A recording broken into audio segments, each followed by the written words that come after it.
8:40 en el territorio continental ecuatoriano, buscando la verdad y abogando por la unidad nacional en pro de la paz y la seguridad en el Ecuador.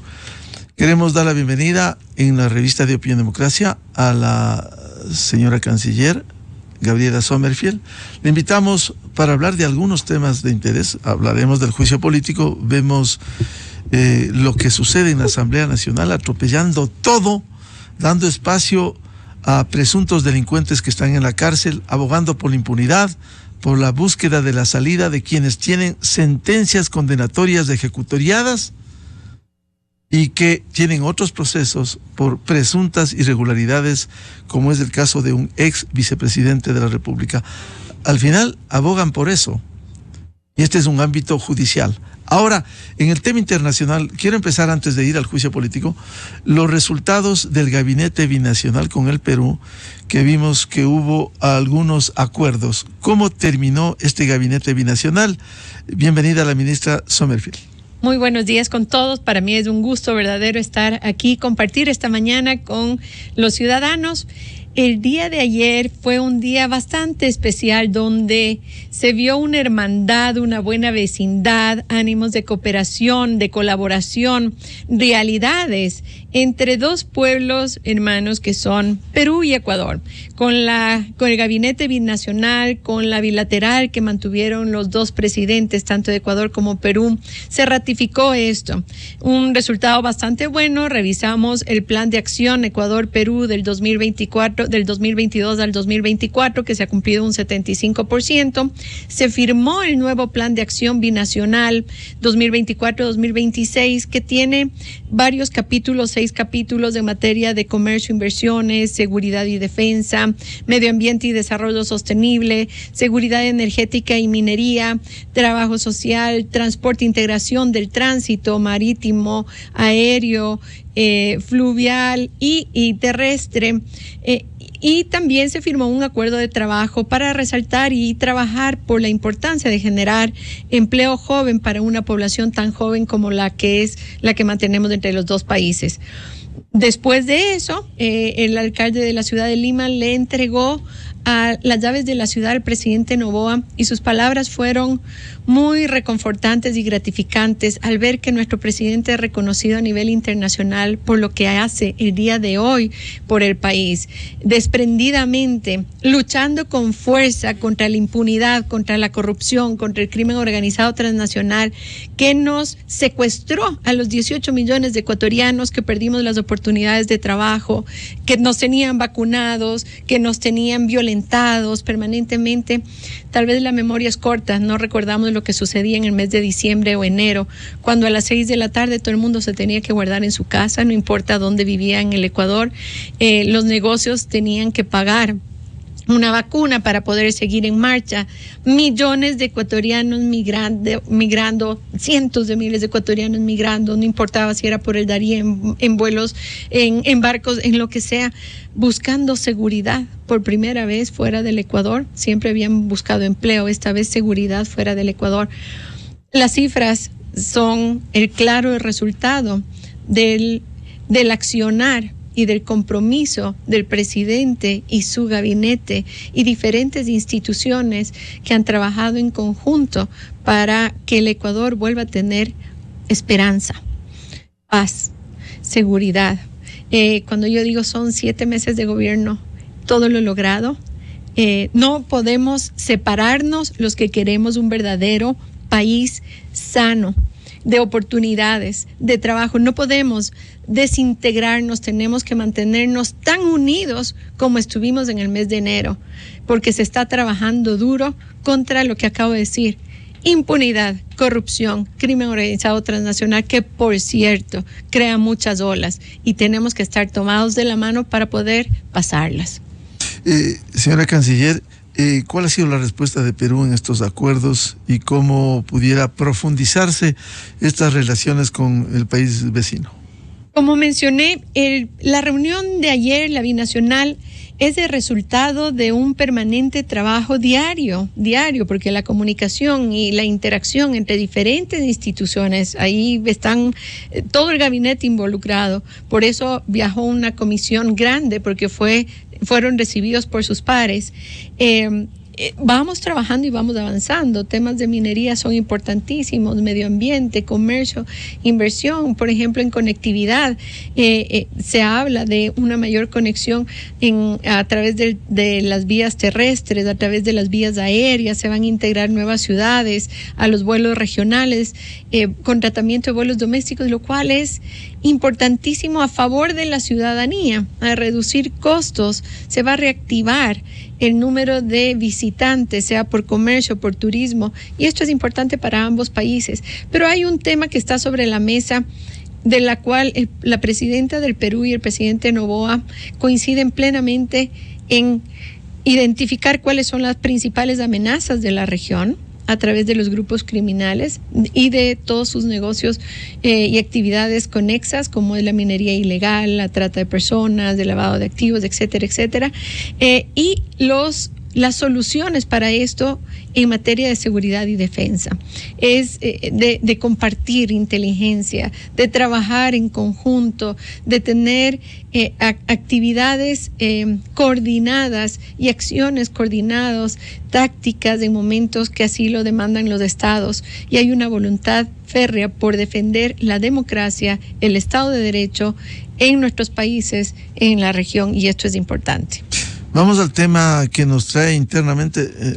Más importante sería hablar de acuerdos comerciales, de relaciones internacionales, pero no nos podemos sustraer juicio político a usted. ¿Por qué? Bueno, el juicio político que nos ponen tiene dos lados, dos insumos o dos áreas. La primera es la situación con la Embajada de México, que el día de hoy se está resolviendo bajo la norma de la Corte Internacional de Justicia de La Haya, y el otro es el conflicto con Rusia. Y voy a empezar por el más sencillo, que tal vez es el conflicto con Rusia. El conflicto, no hay conflicto, nunca ha habido conflicto con Rusia, y esas fueron las declaraciones del embajador de Rusia cuando en conjunto nos tomaron algunos periodistas para una entrevista a la salida de una reunión con el señor presidente, y él claramente mencionaba que eran dos temas diferentes lo que el día de hoy Asamblea quiere unir en uno solo. Y vamos a informar correctamente. Entiendo que Asamblea debe fiscalizar y necesita más insumos para poder deliberar, entonces eso es lo que yo tengo que cumplir de acuerdo a lo que está establecido en el Estado ecuatoriano. El tema comercial es un tema que tiene un problema fitosanitario que viene desde el mes de enero del 2023. Y ha habido cartas fluidas y no fluidas, porque justamente cuando hay unas discrepancias es porque no hay una sana comunicación ni entendimiento sobre un tema fitosanitario. La autoridad rusa dice que nunca recibió información, la autoridad ecuatoriana decía que sí había mandado información. En definitiva, sí hay comunicaciones que no estaban del todo respondidas, pero finalmente, a través de una gestión en conjunto con el Ministerio de la Producción y Cancillería y la Autoridad Fitosanitaria de Rusia, se resolvió este tema con respecto al banano. Se levantó, e incluso hasta el día de hoy se sigue trabajando sobre las visitas técnicas que tiene que hacer la Autoridad Fitosanitaria de Rusia hacia el Ecuador.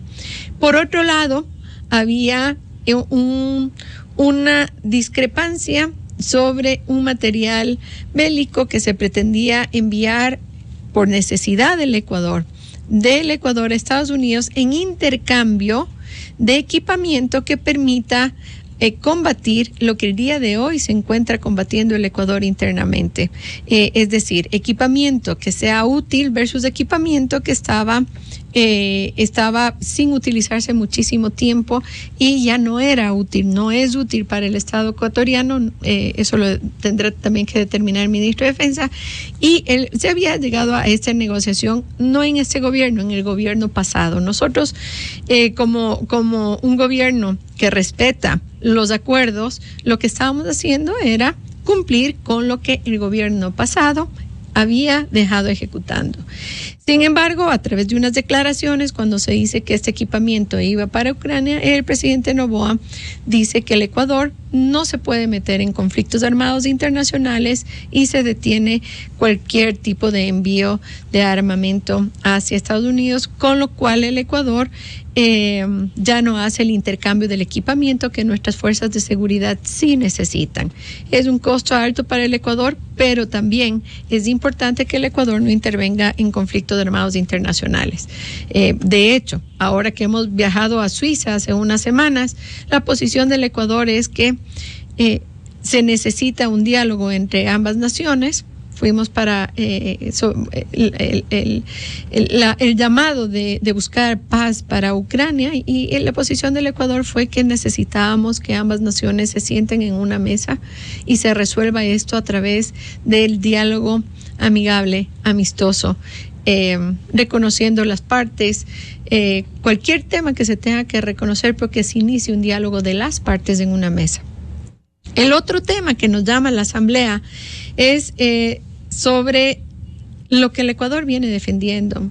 El Ecuador no defiende únicamente las decisiones que ha tomado, sino que el Ecuador llama a la conciencia, y lo hemos establecido así a través de una demanda que se puso en la Corte Internacional de Justicia de La Haya, sobre el incumplimiento permanente que tuvo México con el Ecuador al mal utilizar la figura de asilo diplomático y asilo político, al mal utilizar e incumplir artículos citados claramente en la Convención de Viena, el abuso de las inmunidades, el mal uso de la sede diplomática, el mal uso de la figura de asilo diplomático y político, la intervención sobre asuntos internos de un Estado que es soberano, y que tiene que defenderse de esa soberanía, esas libertades que tiene el Ecuador y su dignidad, al haber cuestionado al gobierno y su legitimidad, diciendo que hubieron unas elecciones que se provocó a propósito la muerte de uno de los candidatos, del asesinato de uno de los candidatos. López Obrador se atrevió a meterse en política interna, a hablar del asesinato de Fernando Villavicencio, deslegitimando al gobierno, las elecciones libres y democráticas que ejerció el pueblo ecuatoriano, y que fue reconocido por los organismos internacionales como unas elecciones que cumplían con todo lo que debe cumplir una elección libre y democrática, pero sobre todo en pleno conflicto armado interno. ¿Cómo el Ecuador se queda callado ante todo esto? El Ecuador va a seguir defendiendo su posición.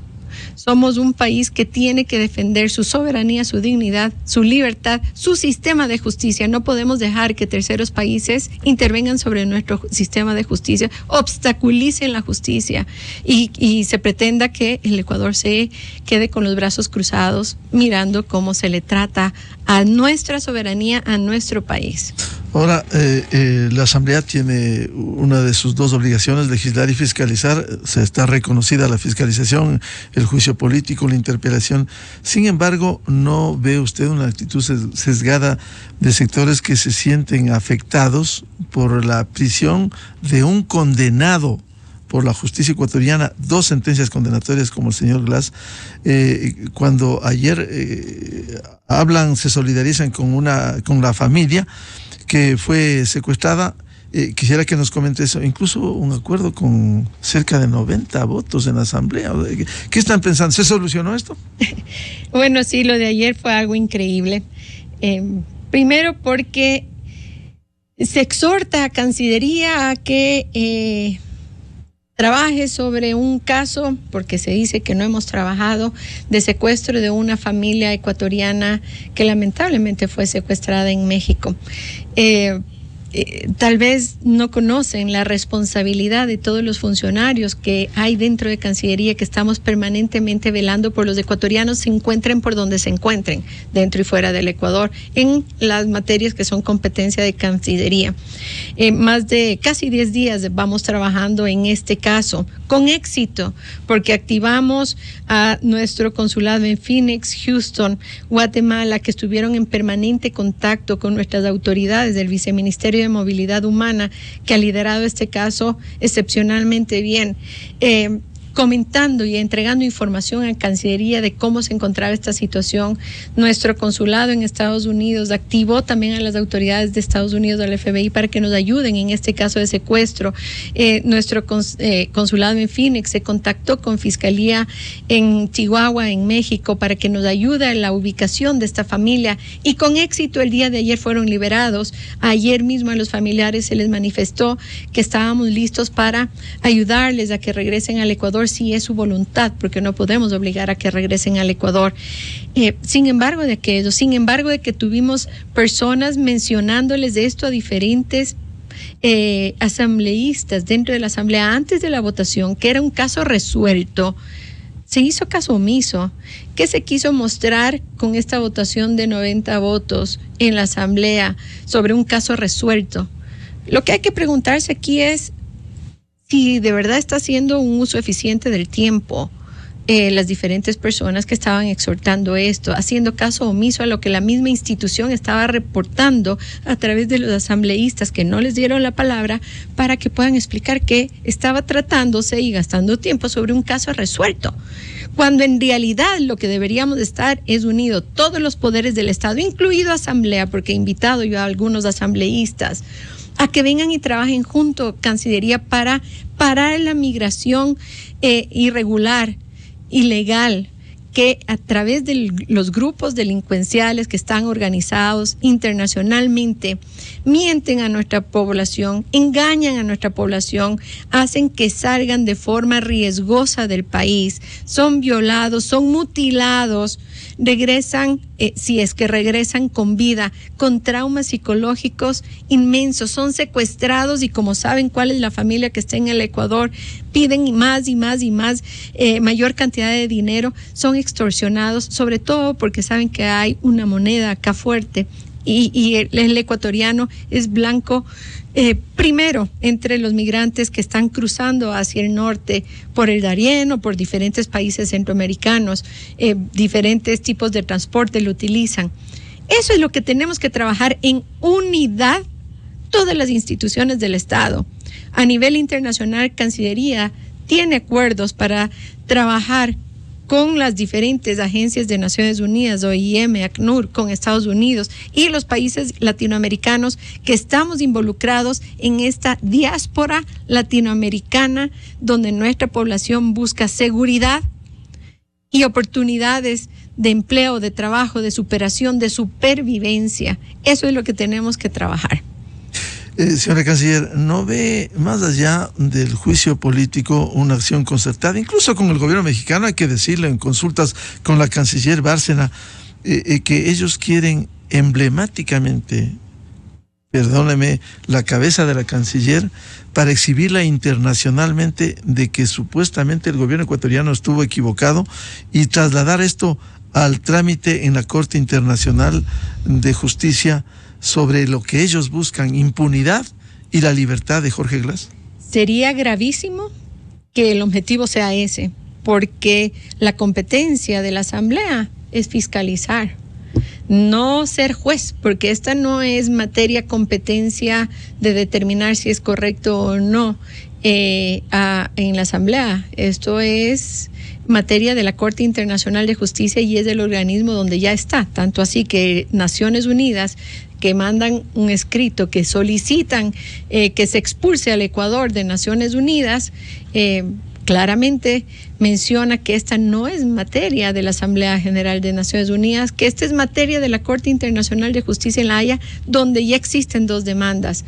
No me atrevo a pensar eso, no quiero pensar eso, porque daría lástima pensar que finalmente se está traicionando a la patria, cuando los ecuatorianos estamos obligados a defender nuestra soberanía.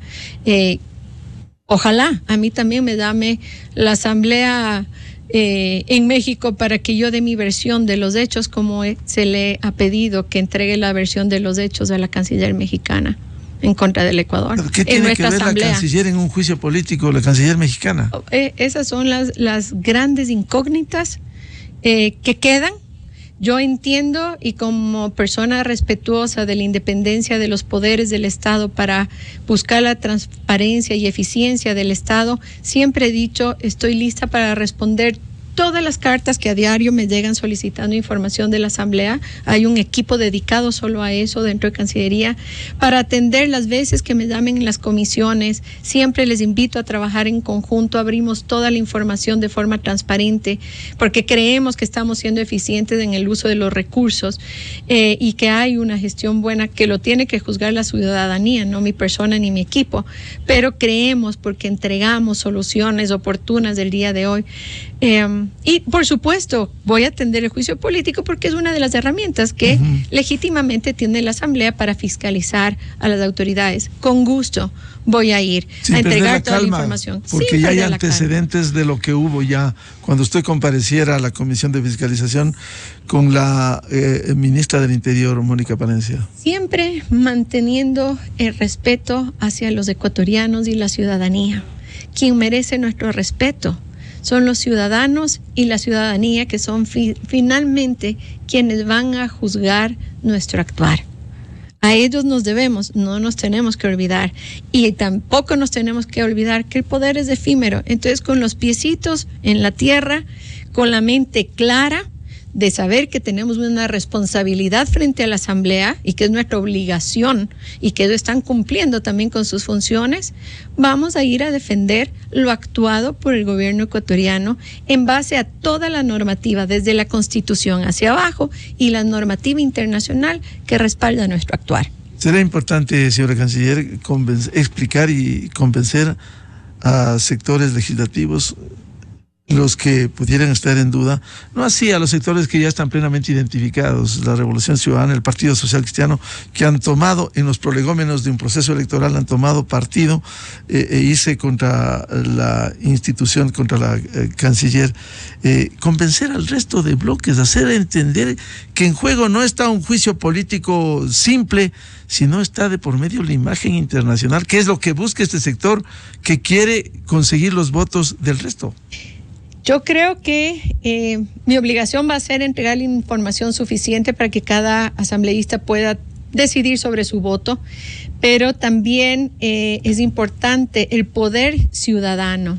Es la opinión pública quien tiene el verdadero poder. Yo creo que el ecuatoriano, todos estamos obligados a defender nuestra soberanía, la tricolor.